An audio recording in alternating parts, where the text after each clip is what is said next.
So, excuse my curly hair today. It was raining a lot, and I know customers are usually used to seeing me with straight hair, but voila, my hair is naturally curly. And that's what I get for running in the rain. One of the big aspects of an emotional support animal is that the emotional support animal is comfortable being next to a human, touching their skin, having the human touch them. As you can see, the Indian ringneck, actually Indian ringnecks naturally like to stray away from petting and touching. But as you can see, even though the ringneck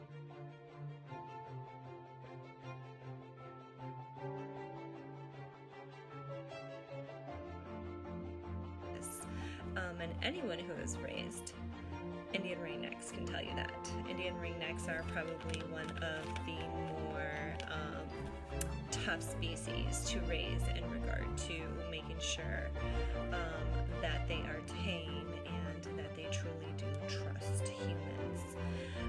So this baby I'm particularly proud of just because this baby came to me very nervous, very jumpy, and as you can see, the baby is now very docile, very tame. Baby feels natural while it's on me, while I offer the baby food.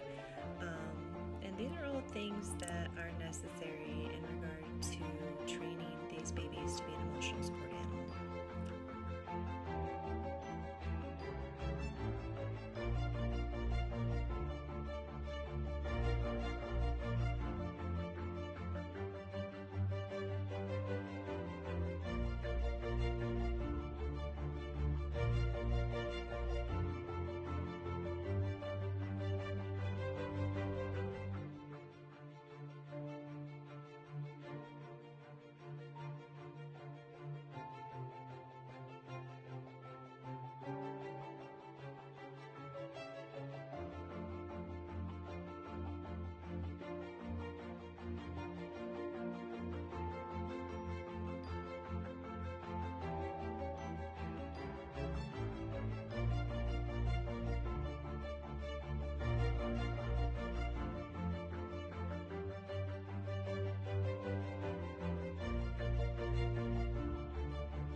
Actually, she's been rewarded for letting me pet her with the cucumber, and as she gets older and before she gets to her new home, this is going to teach her that petting is a reward, and that is just one of the tactics we use here at World of Parrots, and that is my son.